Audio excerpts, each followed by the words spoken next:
Y ahora que ya lo hemos visto en la versión sencilla, vamos a verlo en la versión complicada, bueno, complicada, en la versión más detallada. Complicado no es, ya lo vais a ver. En todo caso, entretenido. Y así podremos desgranar cada una de las opciones que incluye el asistente, tanto las antiguas como las nuevas.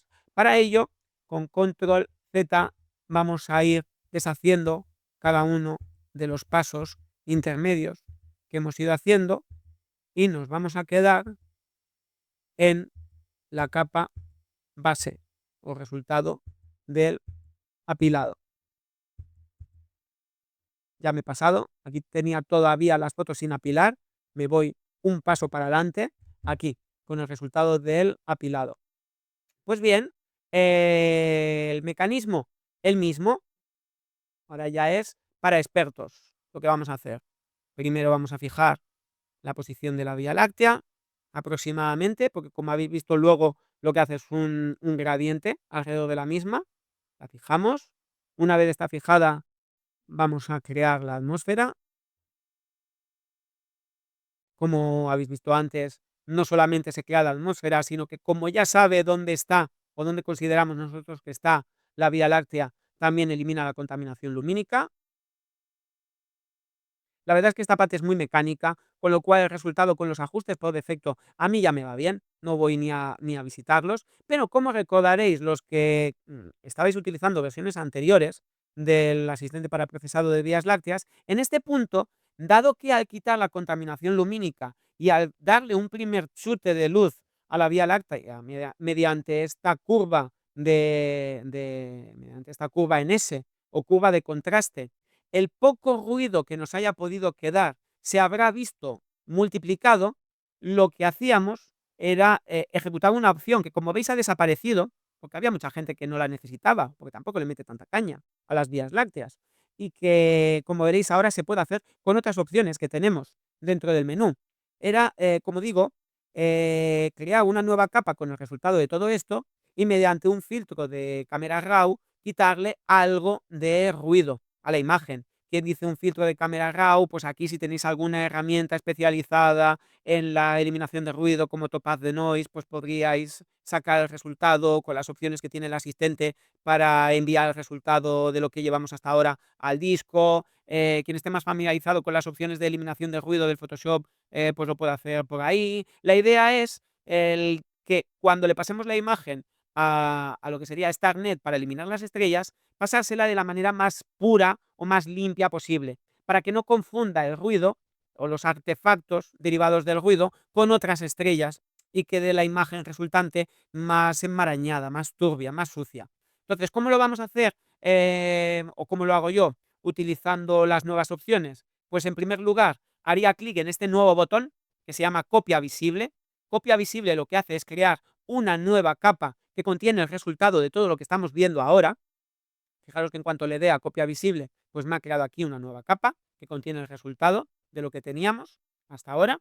Y en segundo lugar, lo que voy a hacer es abrir un filtro de cámara RAW con el botón de cámara RAW en esa nueva capa o teniendo esa nueva capa activada.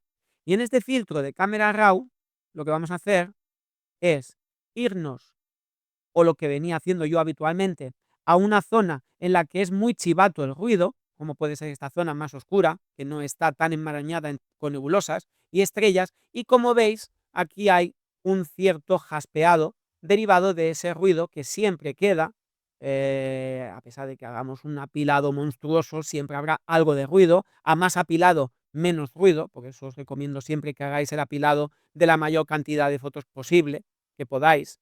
Total, hacer 10 fotos de 15 segundos son 150 segundos, lo que digo yo siempre, que no llega a 3 minutos, que son 3 minutos de toda la noche, no es nada, que me enrollo, sigamos adelante. Y como digo, irnos a las opciones de quitar ruido y deslizar, quitar ruido, hasta que lleguemos a un punto en el que haya desaparecido ese jaspeado, como puede ser este de aquí, y que veamos que ello no penaliza lo que sería la calidad de nuestras nebulosas, o no lo penaliza en exceso. Siempre algo vamos a perder, pero como luego vamos a añadir, o tenemos muchas posibilidades para añadir opciones que van a contrastar el resultado, vamos a recuperar parte de esos perfiles. Pues este sería el estado ideal bajo mi punto de vista, para avanzar en la edición. Le daríamos a aceptar y esta nueva imagen, que ya no tiene ruido, sería la que utilizaríamos como punto de partida para reducir las estrellas. Como veis, el algoritmo, al igual que antes, pasamos por el botón de reducir estrellas. Como lo tenemos interconectado al haber instalado los complementos con aquel zip que hemos visto al principio, esto va a llamar automáticamente a StarNet. Como sabéis, StarNet, ya lo hemos comentado antes, pues puede ser más o menos lento, pero como digo yo siempre, el resultado lo merece. Y nos vemos en un momentito. Voy a cortar esta parte del vídeo para que no perdamos más tiempo del necesario. Ya estamos de vuelta.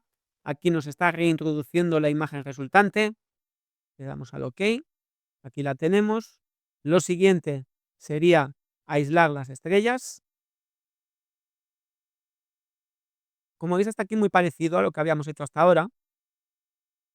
Y lo siguiente que vamos a hacer, y esto sí que es nuevo, es vamos a utilizar estas acciones complementarias, como es la de espacio profundo, para poder sacarle ya más partido a nuestra Vía Láctea. Para ello voy a apagar las estrellas, porque me será más cómodo trabajar, ya que me centro, me focalizo solamente en lo que es la Vía Láctea. Y como digo, esta opción de espacio profundo seguramente la habéis visto en estos vídeos de estos meses atrás, ya existe desde hace algunas versiones.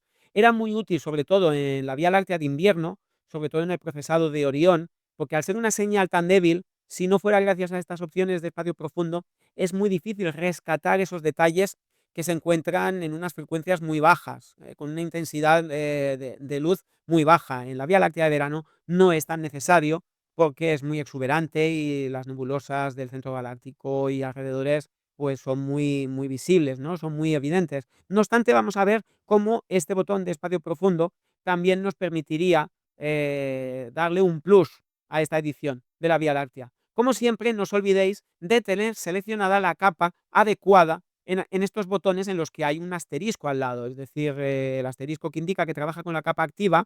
Tenemos que tener seleccionado el cielo sin estrellas para que el espacio profundo que va a aplicar sea a este trozo a esta parte de la imagen, la del cielo sin las estrellas. De hecho, cuando pulsemos espacio profundo, veréis que el resultado o el cambio es mínimo, porque lo que ha hecho ha sido añadir un nuevo filtro de niveles, que es este filtro de niveles, que si lo abrimos, pues nos ha encogido un poco el histograma de manera inteligente, ha detectado dónde están los blancos absolutos de nuestra imagen y ya nos ha ahorrado parte del trabajo. El interés que tiene este filtro de niveles no es como tal el filtro de niveles, sino es la máscara de capa, porque la máscara de capa que acompaña al filtro de niveles es una máscara de capa que, como veis, lo que tiene es en blanco las zonas de la imagen más oscuras y en negro la zona de la imagen, las zonas de la imagen más claras. ¿Esto para qué? Pues para que el filtro que vamos a aplicar de niveles, con el que vamos sobre todo a contrastar la imagen, se aplique de manera inversamente proporcional a la luz de nuestra imagen. ¿Esto qué quiere decir? Que vamos a rescatar, gracias a ese filtro de niveles, detalles de las zonas más oscuras, pero no de las zonas más claras, porque si lo hiciéramos en las zonas más claras, petaríamos esas zonas, como puede ser el centro galáctico. Volviendo de nuevo al filtro de niveles, fijaros que nuestra Vía Láctea se mueve por aquí, alrededor de esta segunda montaña, porque la primera montaña o la zona más oscura sería el paisaje, se mueve alrededor de esta segunda montaña y lo que podemos hacer es la parte inferior llevarla hacia esa segunda montaña, sin pasarnos. Si nos pasamos y nos la comemos, nos estamos comiendo también la Vía Láctea, de tal modo que encontremos un punto dulce en el que la imagen pues nos encontremos cómodos con ella. Y luego con el deslizador de en medio podemos, si lo incrementamos, darle más contraste a nuestra imagen y encontrar el punto en el que nos sintamos a gusto con el resultado, como podría ser este.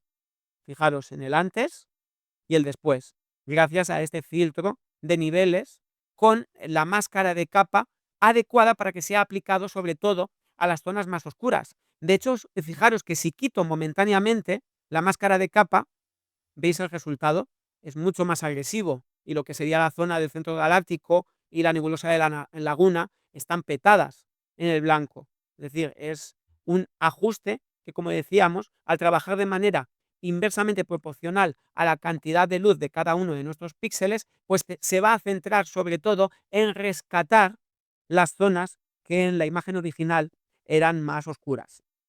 Pues bien, una vez hayamos encontrado el ajuste adecuado de lo que sería el espacio profundo, la idea sería coger esta capa y acumularla, integrarla dentro de lo que sería la capa de cielo sin estrellas, porque es la capa cielo sin estrellas la que va a continuar el flujo de trabajo. Nos falta todavía un último paso, que es el de filtrar el cielo. Y filtrar el cielo es una acción, como veis, no tiene el asterisco, que trabaja con esa capa, con lo que es el cielo sin estrellas.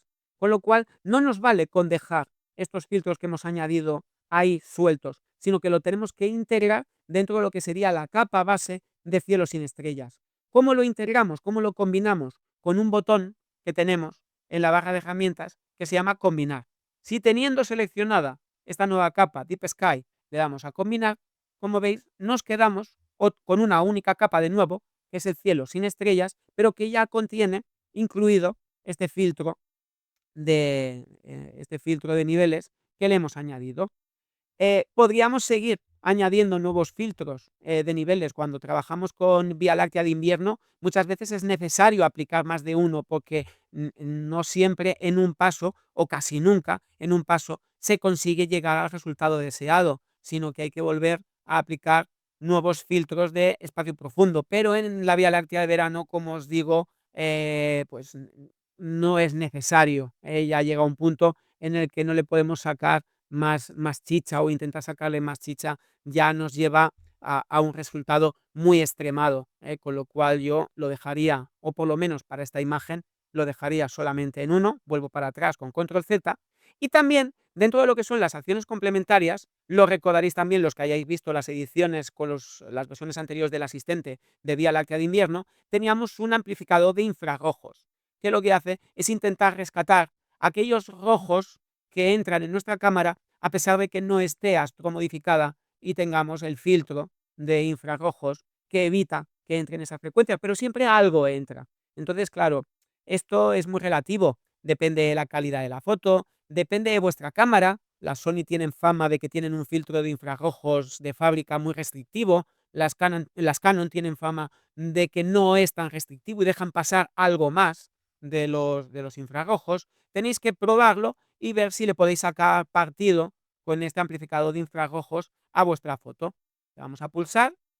Como veis, ha detectado rojos por toda nuestra imagen. Es lógico, los rojos están pues desde la contaminación lumínica de luz de tungsteno amarillenta, que contiene también parte de luz cálida, pero en particular zonas dentro de lo que es nuestra imagen que pudieran ser interesantes de conservar esta potenciación de infrarrojos que hemos hecho, sería el núcleo de Rho Ophiuchi, que está por aquí, junto con la estrella Antares.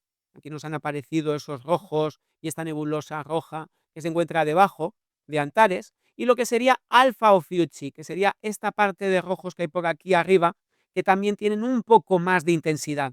Como veis, tenemos muchos más rojos, pero si queremos centrarnos únicamente en estas dos zonas para acabar de darle ese toque punch final que permita que mucha gente os pregunte: ¿que tenéis cámara astromodificada? Porque es algo que normalmente no sale en una edición básica, y como veis, sin necesidad de tener que pintar, sino a partir de los rojos que ha podido rescatar nuestra cámara, pues vamos a hacer una máscara de capa en la que nos quedemos únicamente con estas dos nebulosas, con lo que sería Rho Ophiuchi y con Alpha Ophiuchi. Para crear la máscara de capa, pues con la misma herramienta que ya hemos utilizado de lazo magnético, pues pintamos aproximadamente por aquí la zona en la que se encuentra Rho Ophiuchi, y pintamos aproximadamente por aquí, seleccionamos, más que pintamos, la zona en la que se encuentra Alpha Ophiuchi. Y luego, utilizando la barra de herramientas de blending, le decimos que queremos crear un blending o máscara de capa, una transición suave entre esta capa de infrarrojos y la capa previa, que era la de cielo sin estrellas, alrededor de estas dos zonas. lo vamos a hacer manualmente. Vamos a generar un blending manual con un radio de, y aquí ponemos una cantidad, que yo os recomiendo cuando se trata así de objetos pequeñitos del espacio, de 250 píxeles. Como veis, el radio va entre 1 y 1000.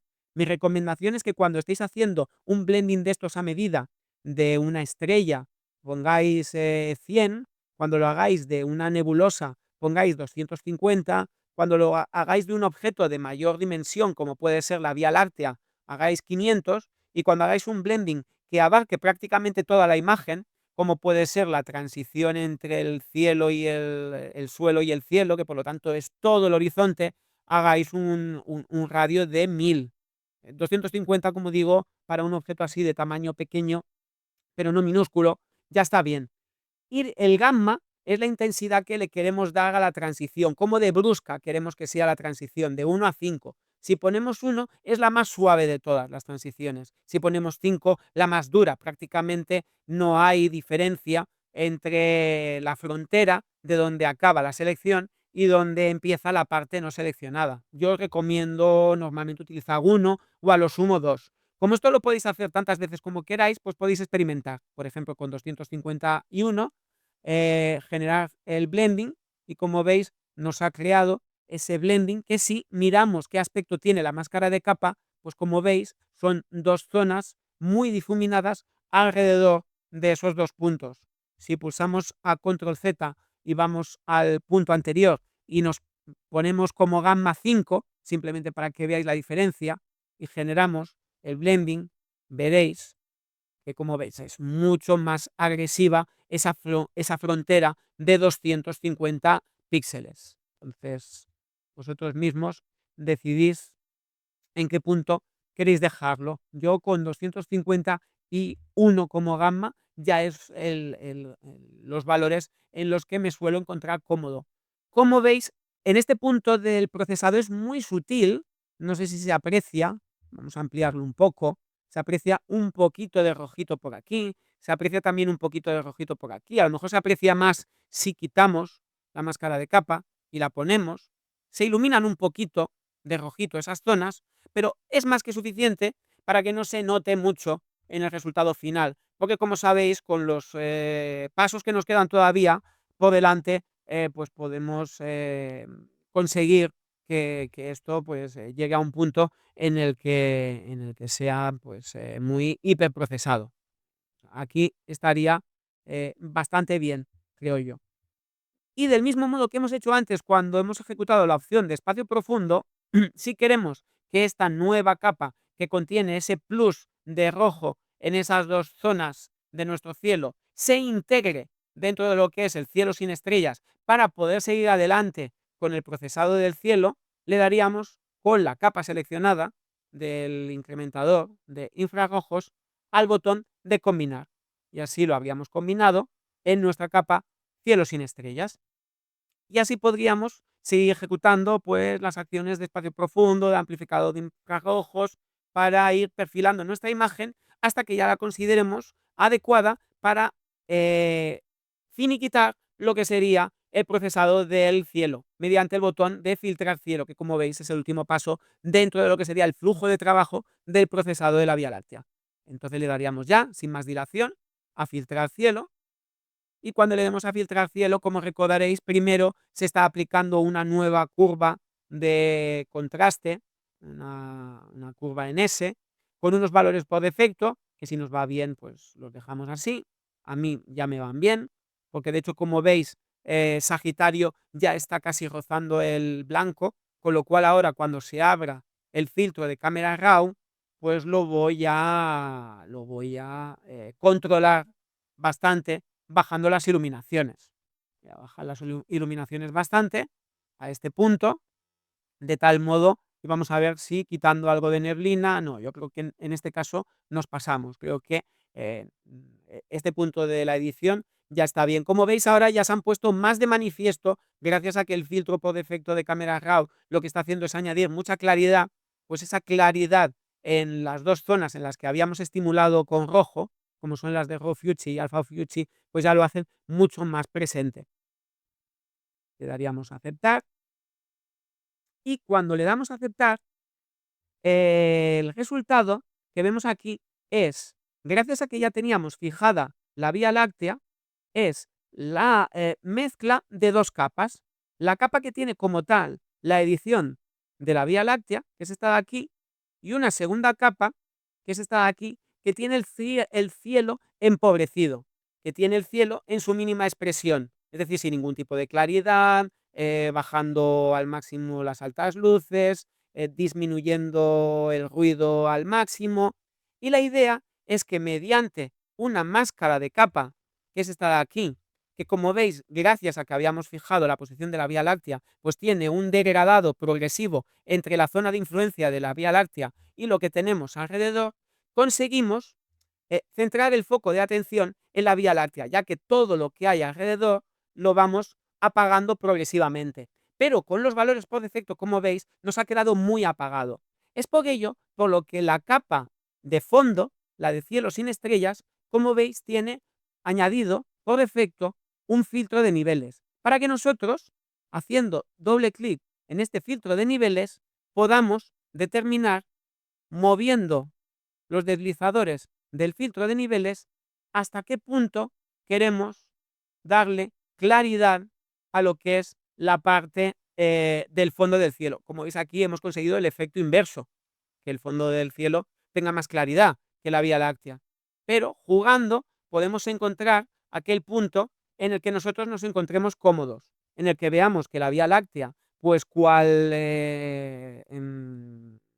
músico que se encuentra en lo alto de un escenario y está iluminado con un foco, pues sea el que tenga el protagonismo principal, porque el resto del escenario está más oscurecido, sin oscurecerlo del todo, y ese cielo que, como veis, al estar empobrecido y habérsele reducido muchísimo todo lo que tiene que ver con el contraste y todo lo que tiene que ver con el ruido, pues es muy diáfano y por lo tanto le da más protagonismo, todavía más potencia a la Vía Láctea. Yo lo dejaría aproximadamente por aquí.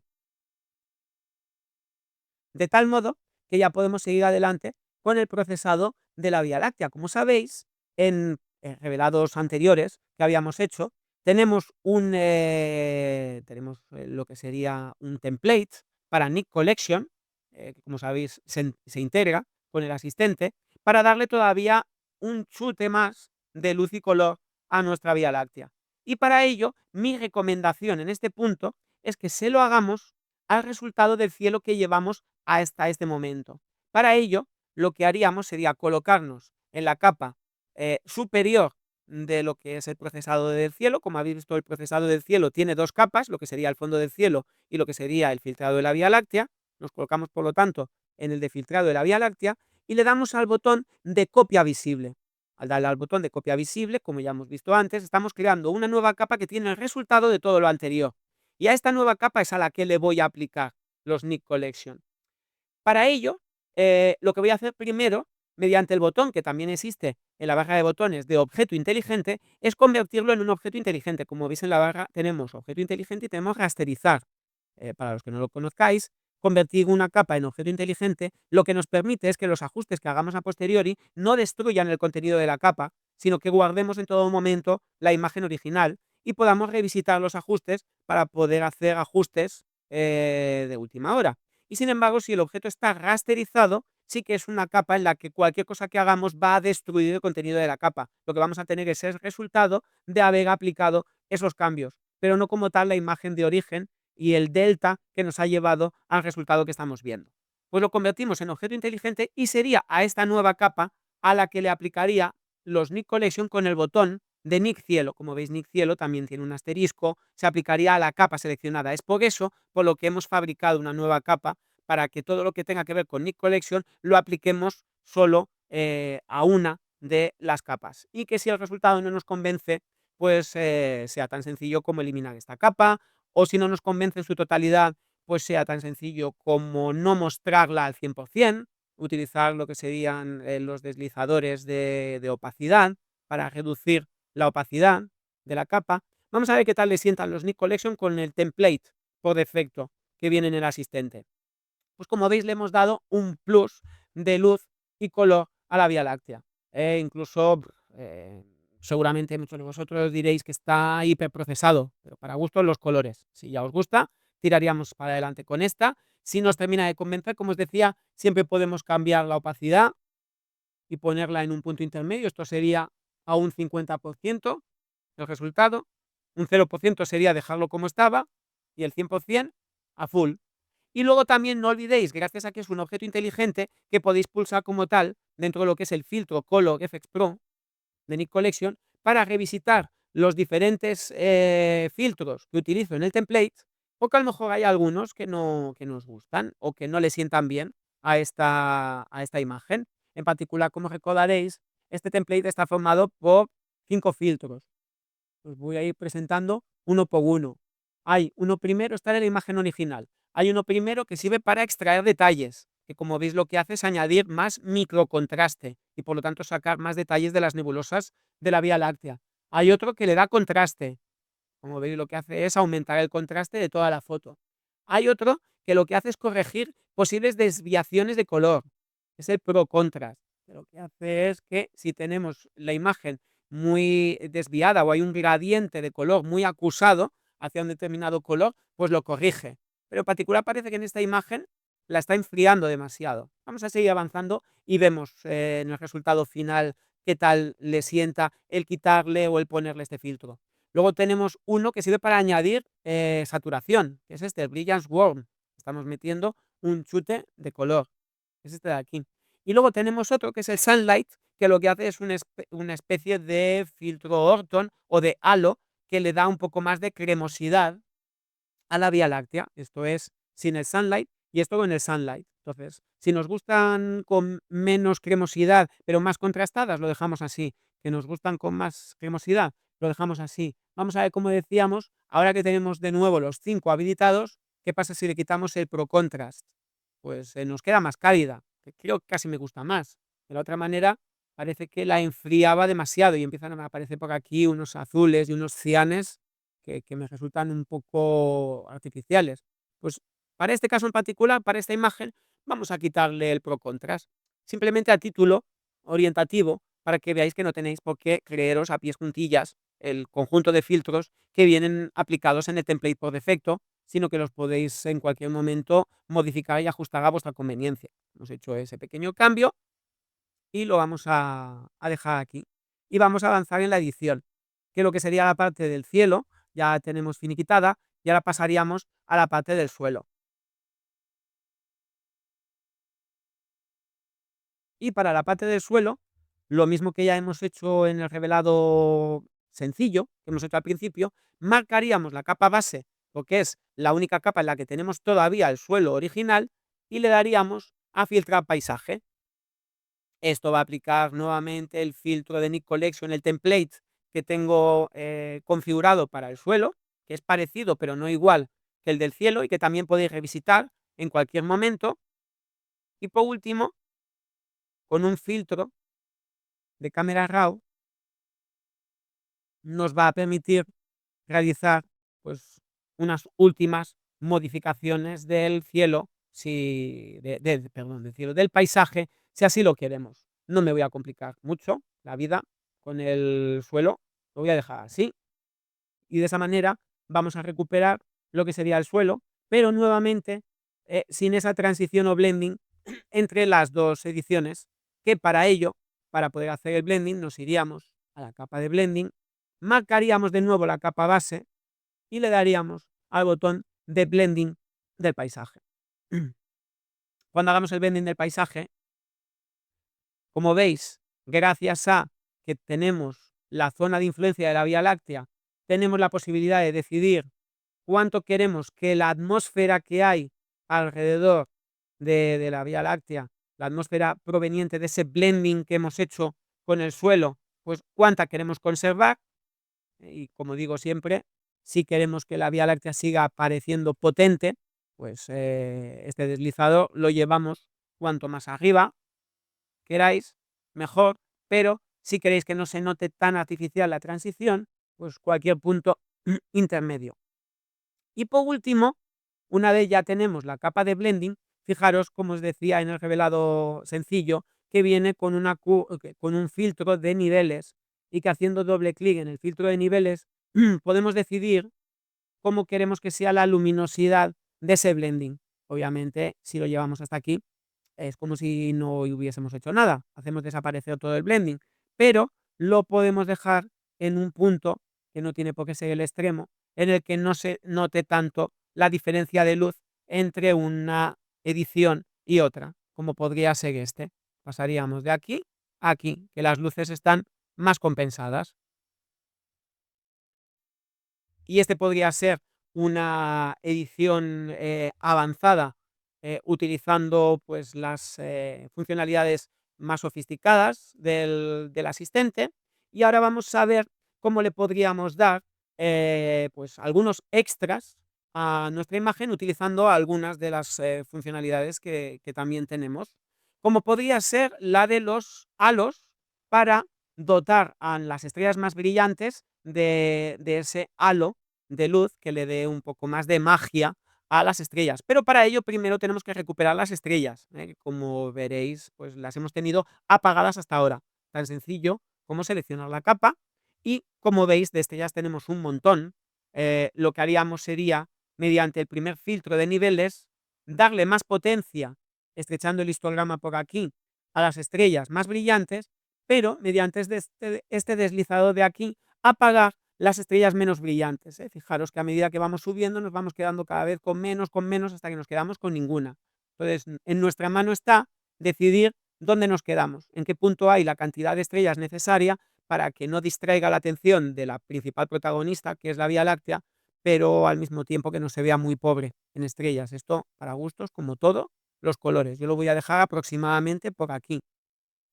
Y una vez lo tenemos en este punto, vamos a ver cómo sería generar un halo de estas estrellas. Para ello, con la capa de estrellas marcada, nos iríamos a la herramienta de halos de luz, que es esta barra de herramientas. Como veis, tenemos dos parámetros: el radio de la luz y el radio del halo. El radio de la luz quiere decir que no se va a generar ningún halo de ningún objeto que sea más pequeño de 5 píxeles. Aquí le decimos cuántos píxeles tiene que tener el objeto para el cual se va a fabricar un halo de luz. Por lo tanto, este 5 ahora mismo que estamos trabajando con la capa de estrellas, quiere decir que solo las estrellas que tengan un mínimo de 5 píxeles son las que van a ser consideradas como emisoras de ese halo. Y el radio del halo 50 quiere decir que el tamaño del halo va a ser de 50 píxeles. Es un tamaño bastante adecuado para lo que es el tamaño de las estrellas. Pero también depende de la foto. Esto está hecho con una focal de 16 milímetros. Si hacéis la foto con una focal de 85 milímetros, las estrellas de por sí son mucho más grandes. Con lo cual, probablemente en el radio de luz vais a tener que poner 10 o 15 píxeles, porque el tamaño de la estrella es mucho más grande.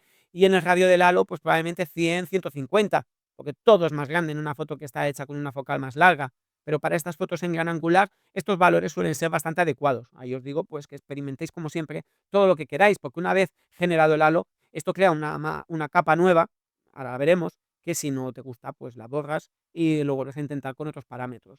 Cuando le demos a generar el halo, la primera pregunta que vamos a tener mediante un filtro de niveles es: ¿cuál es el brillo mínimo que queremos que tengan las estrellas para generar halo? Si lo dejamos así, fijaros que casi todas las estrellas van a generar halo y esto va a parecer un árbol de Navidad. Entonces, vamos a restringir las estrellas y vamos a quedarnos con las más brillantes. Vamos a procurar, sobre todo, a pesar de que haya más estrellas que cumplen los requisitos para generar el halo, vamos a procurar, sobre todo, que las más interesantes del cielo de verano, que son las que hay alrededor de Rho Fiuchi, como son Antares y compañía, y el resto de estrellas que configuran la constelación de Escorpio, que son estas que se encuentran por aquí, no desaparezcan. No las vamos a oscurecer demasiado, para que no desaparezcan y podamos obtener el halo. Vamos a dejarlo más o menos por aquí. Esto va a generar halos en muchas estrellas, pero luego, utilizando las herramientas de blending, vamos a hacer que esos halos queden solamente en las estrellas que más nos interesen.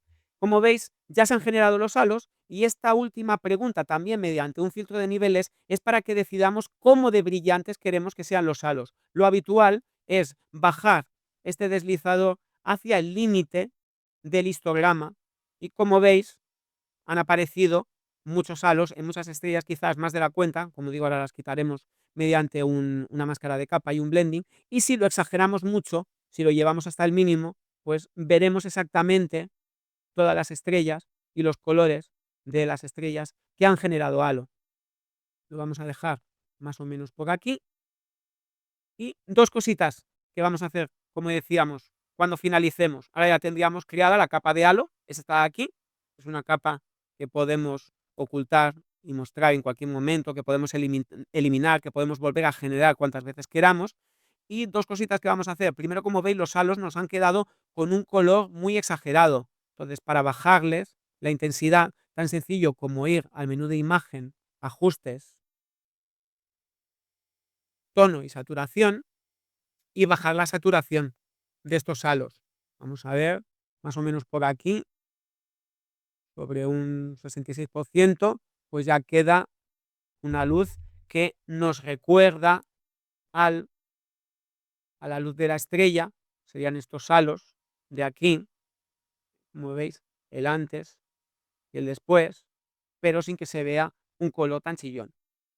Y segundo, tenemos halos en muchas más estrellas de las que quizás quisiéramos porque nos pueden llegar a distraer. Por ejemplo, en este caso, si lo quiero centrar únicamente en Escorpio, pues lo que haría sería nuevamente con una herramienta de lazo magnético, seleccionar aproximadamente la zona por la que se encuentra Escorpio y con la herramienta de blending, como se trata de una zona local, 250 ya me viene bien de nuevo, y un gamma de 1, generar un blending. De ese modo, como veis, hemos creado una máscara de capa alrededor de esa zona que me deja halos solamente en esas estrellas. Pues bien, una vez ya hemos visto cómo generar halos a partir de la luz de nuestras estrellas, vamos a ver cómo podríamos generar halos a partir de nuestro paisaje y así darle ese toque místico a lo que serían las luces de nuestro paisaje, como puede ser en particular en esta foto, pues estos reflejos que tenemos de la contaminación lumínica en estos charquitos que hay en el camino, que le pueden dar ese toque de magia a nuestra foto. Entonces, para ello utilizaríamos de nuevo la herramienta de generación de halos de luz, pero lo que tenemos que hacer, muy importante, es situarnos en aquella capa que contiene la información que nos va a ser válida para generar ese halo. En nuestro caso, pues sería la capa de blending, que es la que conserva no solamente el paisaje, sino también la transición entre el paisaje y el cielo, porque en ella todavía tenemos lo que sería la contaminación lumínica del horizonte. Si lo hiciéramos en la capa del paisaje solamente tiene los elementos del paisaje, no tiene nada de la frontera. Entonces, en este caso, la más adecuada sería la de blending. Los parámetros tendrían que ser ligeramente diferentes, porque si bien es cierto que el radio de la luz, que sería el tamaño de la estrella, pues aquí sería el tamaño de cualquier objeto que va a generar luz y, pues en particular, el tamaño de los charcos o el tamaño de la contaminación lumínica es mucho más grande, de 5, pero tampoco es tan relevante que pongamos un tamaño mínimo, a no ser que tengamos dentro del paisaje muchos objetos cuya luz cuyos focos de luz sea de tamaños muy variopintos, como puede ser unas farolas o como puede ser pues alguna vela o algún objeto que queramos incluir o no dentro del halo. Pero en particular aquí, como todo lo que tenemos en el paisaje con luz pues son superficies bastante más grandes, no va a afectar mucho el valor que pongamos.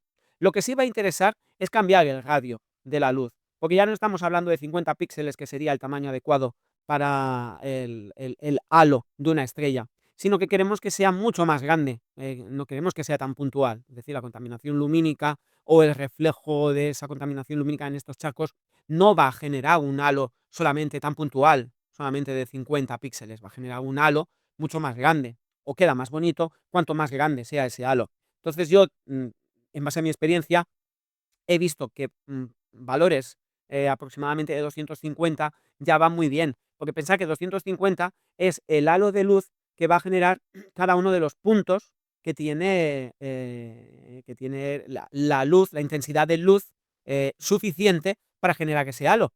Pero es que tenemos muchos puntos de luz. Por ejemplo, en el horizonte, la contaminación lumínica, pues es todo un conjunto, una masa de puntos de luz. En el Chaco no tantos, pero también tenemos muchos puntos de luz, con lo cual estos 250 píxeles va a ser el halo de luz generado por cada uno de esos puntos. Es decir, es la difracción de la luz que va a partir de cada uno de esos puntos, con lo cual la suma de las luces de todos los puntos que están contiguos va a generar una masa de luz importante.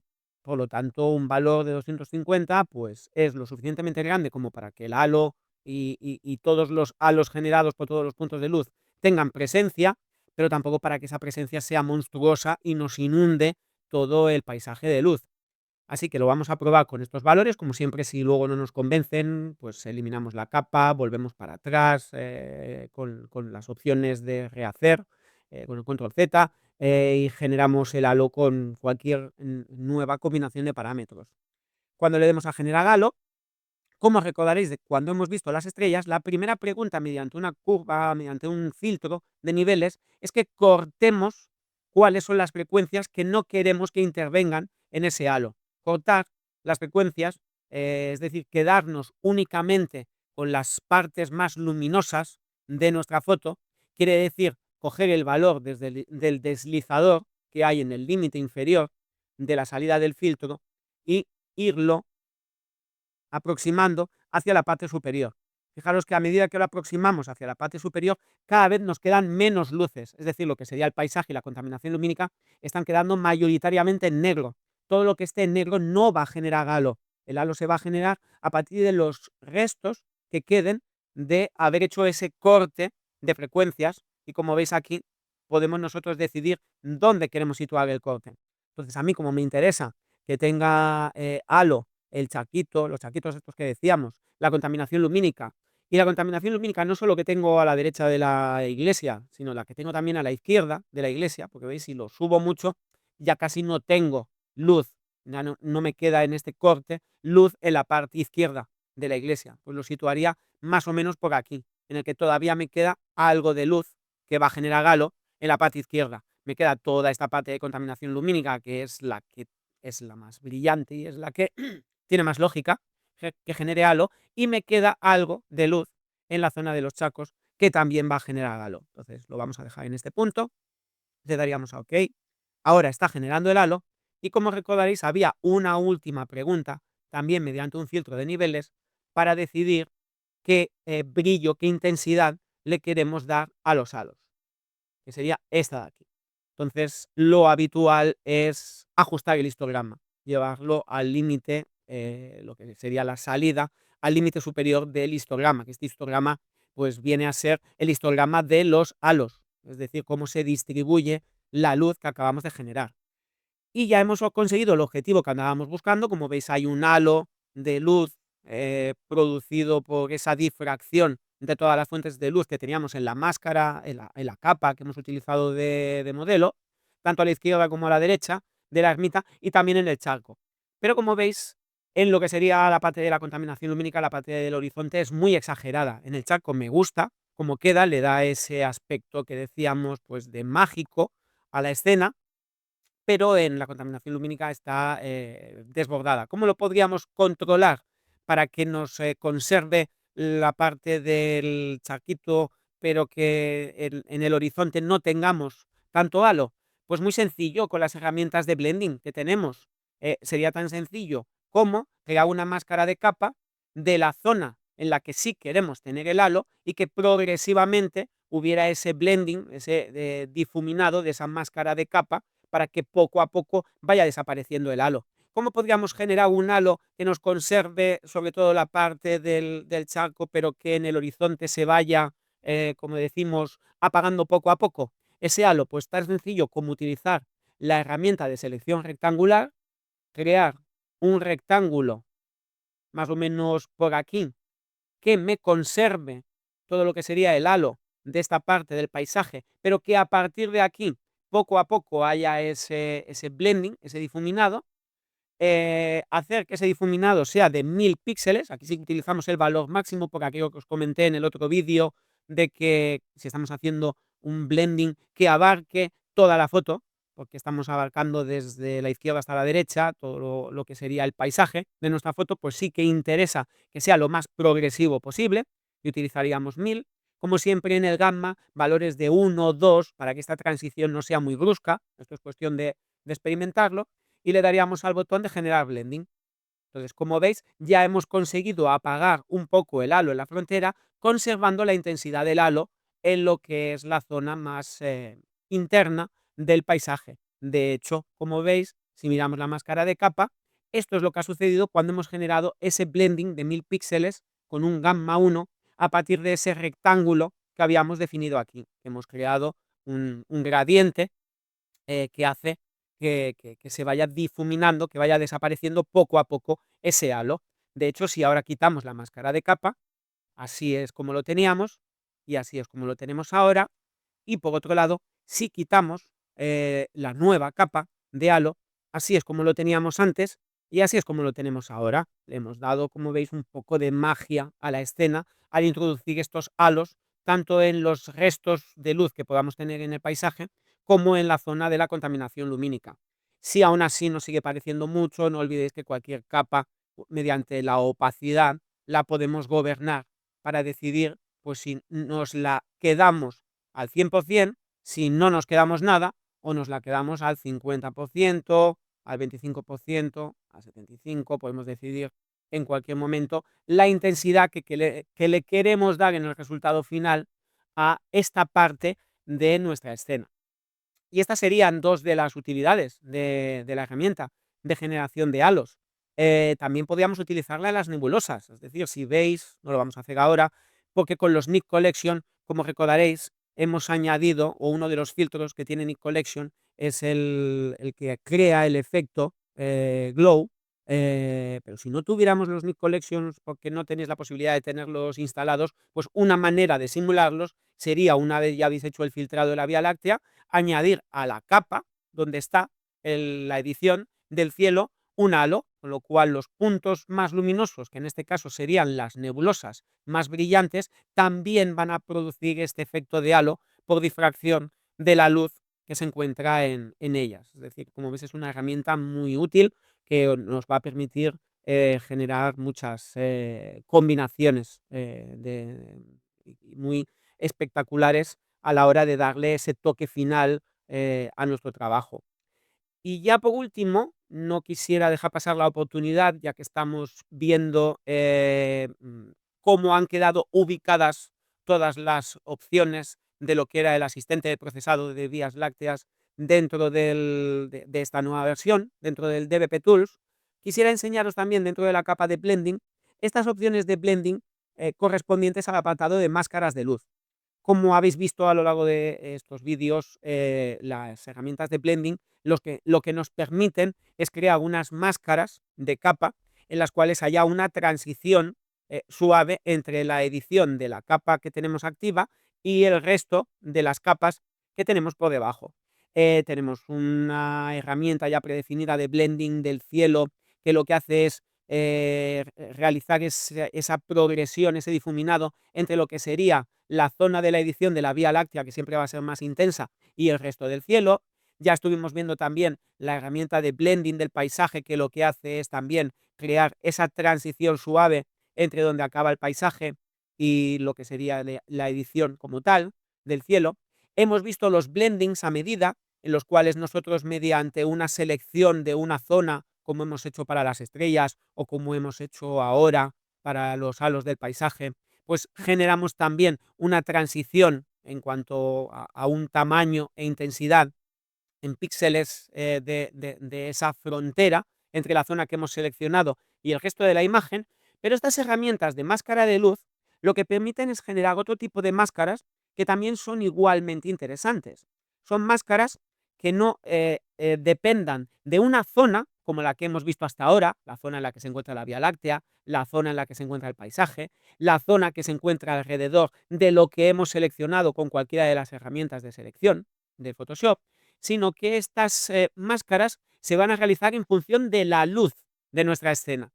Es decir, la manera de trabajar es que primero seleccionemos la capa modelo que contiene la muestra de cómo queremos que sea la máscara, de cómo queremos que dependa la máscara de la luz de esa capa, y le daríamos al botón de obtener máscara. Cuando le demos a obtener máscara, lo que va a hacer DBP Tools es analizar esa capa, sacar de ella la luz y generar con ello una máscara. ¿Qué quiere decir? Pues que las zonas más claras y las zonas más oscuras tendrán valores diferentes de la máscara. Es decir, que esta máscara lo que va a hacer es separar lo que serían las frecuencias más altas de las frecuencias más bajas. Y luego, una vez ya tenemos generada la máscara, tenemos dos opciones a la hora de aplicarla. Cuando la vayamos a aplicar, entonces nos tenemos que situar en la capa en la que realmente queremos que actúe esta máscara. Y podemos hacer que actúe de dos maneras. Podemos hacer que actúe sobre todas las luces. Esto lo que hace es que quedarán en blanco dentro de lo que sería la máscara de capa, las zonas más iluminadas para que la acción que hagamos en esa capa, la que sea, cambiar la exposición, un filtro de niveles, una capa en la que hayamos hecho una reducción de ruido, una en la que hayamos cambiado la saturación, cualquier tipo de filtro o de capa que hayamos añadido, la aplicaremos sobre todo o tendrá más énfasis, ese cambio que hagamos tendrá más énfasis en las luces y será prácticamente imperceptible en las sombras. O la podemos aplicar al revés, que es aplicarla a las sombras. Y en ese caso, lo que estamos haciendo es que esa acción que tengamos en esa capa va a ser sobre todo más visible en las sombras, va a enfatizar las sombras y casi va a ser imperceptible en las altas luces. Os voy a intentar poner un ejemplo para que veáis un poco, porque así de entrada y con todo el rollo que os he soltado puede parecer complicado, para que entendáis realmente lo sutil de esta acción y lo efectiva que puede ser a la hora de realizar ajustes muy concretos que dependan de la intensidad de la luz o la intensidad de las sombras que hay en nuestra imagen.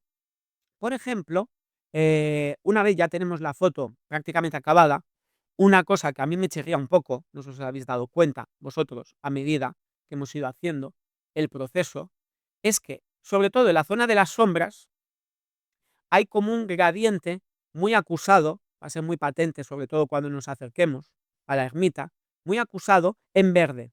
Hay como una variante verde muy, muy acusada. Tendríamos que intentar bajar este verde para que la ermita pues cobre, porque quizás no es tan molesto en el paisaje, ya que es un prado verde, pero en la ermita, pues no está teniendo todo el protagonismo que podría tener, pues porque aquí lo que esperamos ver son tonalidades más cálidas, más amarillentas, marrones, anaranjadas, propia de pues de una construcción. Entonces, tendríamos que intentar erradicar este verde. Una manera muy efectiva de hacerlo y bastante rápida sería coger a nuestra escena, aquí al final de la pila de capas, y añadir, por ejemplo, un filtro de niveles. Porque el filtro de niveles no solamente permite actuar de manera global en toda la imagen, cuando digo manera global me refiero a todo lo que serían los canales, a todos los canales al mismo tiempo, lo que se llama el canal RGB, donde están los tres, el rojo, el verde y el azul, sino que también podemos selectivamente actuar en cada uno de los canales. Entonces, en este caso, que lo que tenemos es exceso de verde, nos iríamos al canal verde y haríamos una acción tan sencilla como el deslizado central, que está en el 1, irlo reduciendo hasta que lleguemos a un punto. Fijaros que si nos colocamos aproximadamente por aquí, vamos a ver cómo queda ahora la iglesia.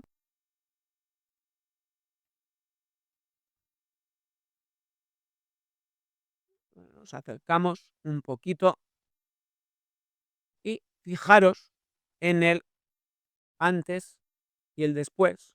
Voy a apagar la máscara de capa. Como veis, ya hemos conseguido mitigar o apagar ese exceso de verde que había en la ermita, sin sacrificar por ello el resto del paisaje, que sigue siendo bastante natural, a pesar de que le hayamos quitado algo de verde. Es decir, que de hecho había exceso de verde en toda mi imagen.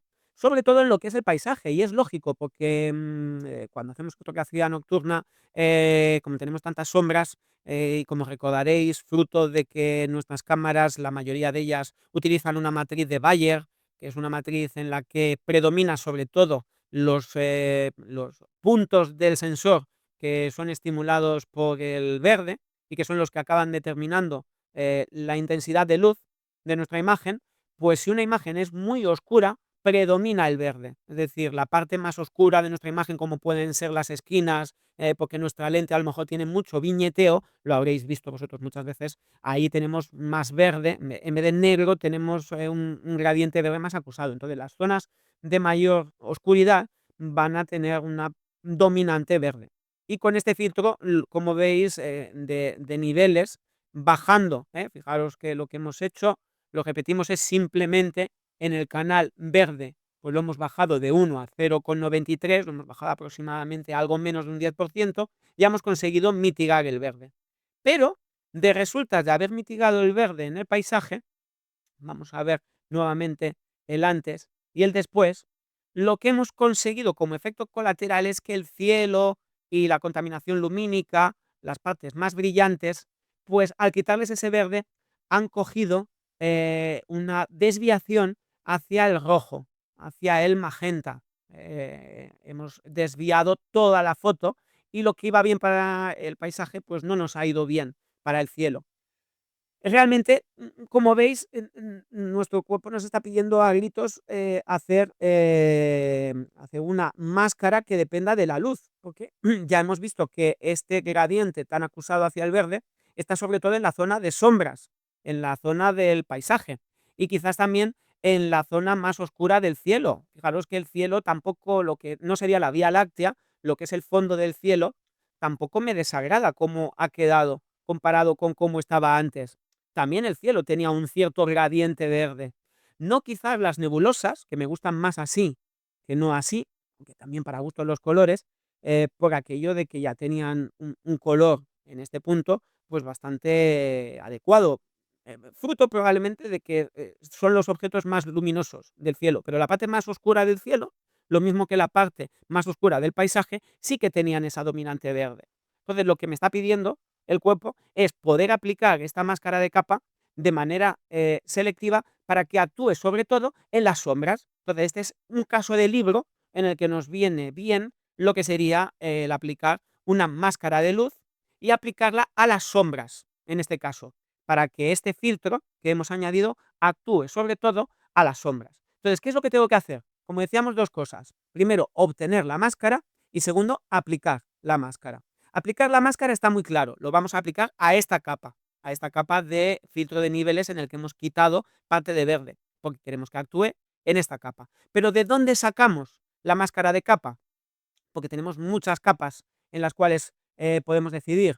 Pues yo en particular lo haría de la capa de paisaje, porque todavía conserva la capa de paisaje un poco lo que sería la escena completa, con todas las intensidades de tanto el paisaje como el cielo, porque la capa de blending también nos podría valer, pero como recordaréis, se le añadió un filtro de niveles para intentar mitigar la luz en la frontera. La capa de halo solamente tiene los halos, no sería la adecuada en este caso. Es decir, la capa más genérica o que incluye más elementos de lo que sería la globalidad de la foto, porque como habéis visto, este filtro de gradiente de mitigar, gradiente verde, lo queremos aplicar a toda la foto, en general sería el paisaje. Entonces vamos a ver qué tal, porque esto es algo que podemos experimentar como todo y hacer todas las pruebas que consideremos apropiadas. Nos colocamos en la capa de paisaje, le damos al botón de obtener máscara.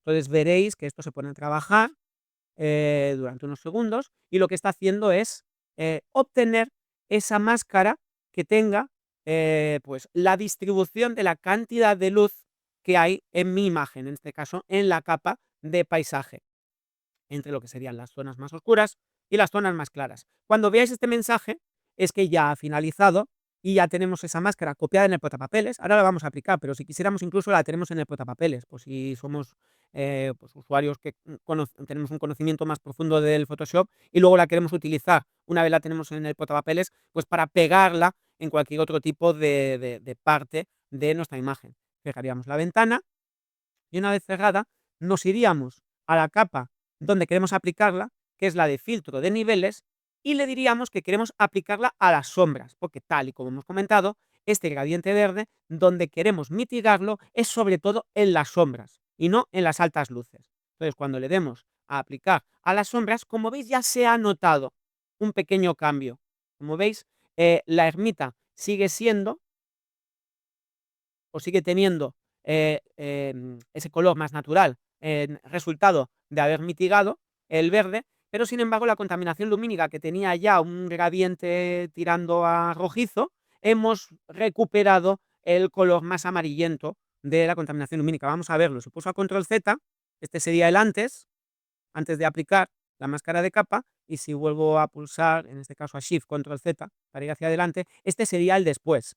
Todo ello porque vamos a ver qué aspecto tiene la máscara de capa. Me coloco la máscara de capa y con el Alt hago clic sobre la máscara de capa. Esta es la máscara de capa que ha generado la opción de obtener máscara de capa. Como veis, al haberlo aplicado sobre las sombras, las zonas que están más en blanco son las de las sombras y son las zonas en las que más va a actuar el filtro que hemos añadido. Y sin embargo, las zonas más oscuras, como veis, la parte de la contaminación lumínica y las nebulosas más brillantes, es donde menos se va a aplicar el ajuste. Y tal y como buscábamos, la parte del fondo del cielo, que también tenía un poquito de ese gradiente verde, también se va a aplicar, pero con una intensidad media. Y aquí pues tenemos muchas posibilidades a la hora de jugar, una vez ya hemos añadido la máscara de capa, porque tanto podríamos jugar con el propio filtro, que podríamos ahora ajustarlo o reajustarlo en función de las condiciones en las que ha quedado la máscara de capa, como podríamos hacer algo que es muy interesante. Y es que si queremos que esta separación de frecuencias que hemos hecho entre las zonas más oscuras y las zonas más claras sea más acusada, siempre podemos coger y con la máscara de capa seleccionada, no hace falta que esté seleccionada así, es decir, seleccionada en modo visible, basta con que esté seleccionada. Yo lo hago en modo visible pulsando al Alt y haciendo clic sobre la máscara de capa para que veamos la máscara de capa y veamos cómo actúa la acción que vamos a realizar ahora, que sería yéndonos de nuevo a la herramienta del asistente para procesado de vías lácteas. Si hacemos clic en la opción de aplicar niveles, esto lo que nos va a permitir es aplicar un filtro de niveles a la máscara de capa.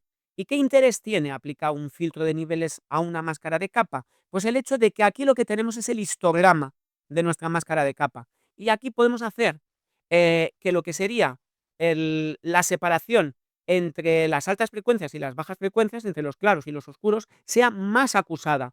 De hecho, como veis, toda esta parte de aquí, que es esta subida relajada que hay hasta este primer pico, sería toda la zona correspondiente a las sombras que hay en mi imagen. Pues si yo cojo, por ejemplo, el deslizador que se encuentra en la parte inferior y lo voy subiendo, fijaros qué es lo que pasa.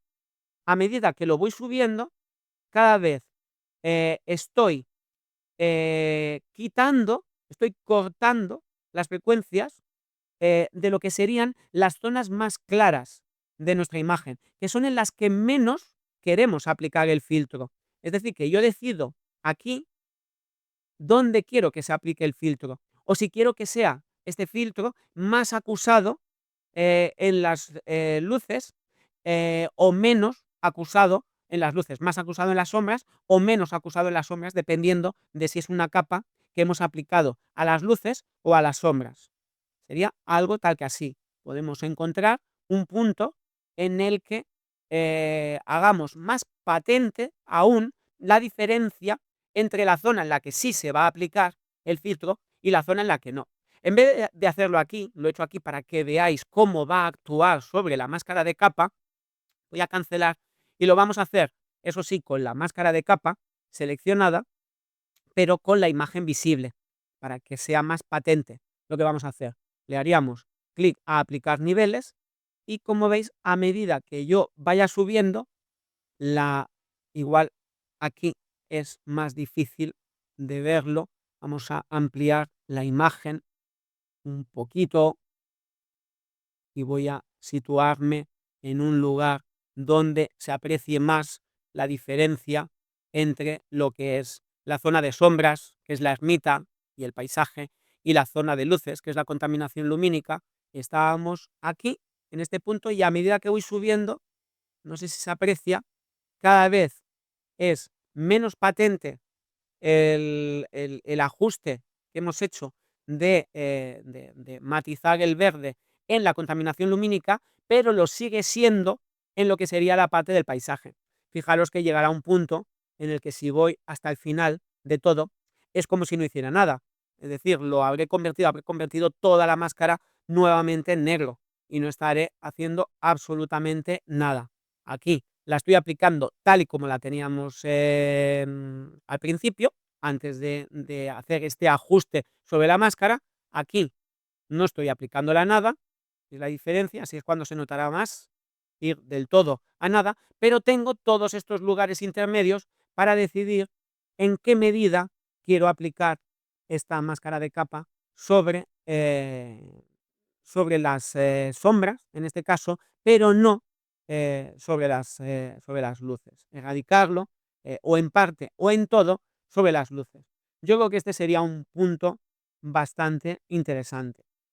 De tal modo que si ahora quitamos la máscara de capa, con el Shift pulsado hago clic en la máscara de capa para que veáis el antes y el después. Fijaros, este era el antes de aplicar la máscara de capa. Como veis, el gradiente verde está quitado del paisaje, que son las zonas más oscuras, pero no está quitado del cielo, y por eso teníamos ese virado del cielo hacia el magenta. Y sin embargo aquí, en este punto, sí que está quitado del paisaje, pero no está quitado del cielo.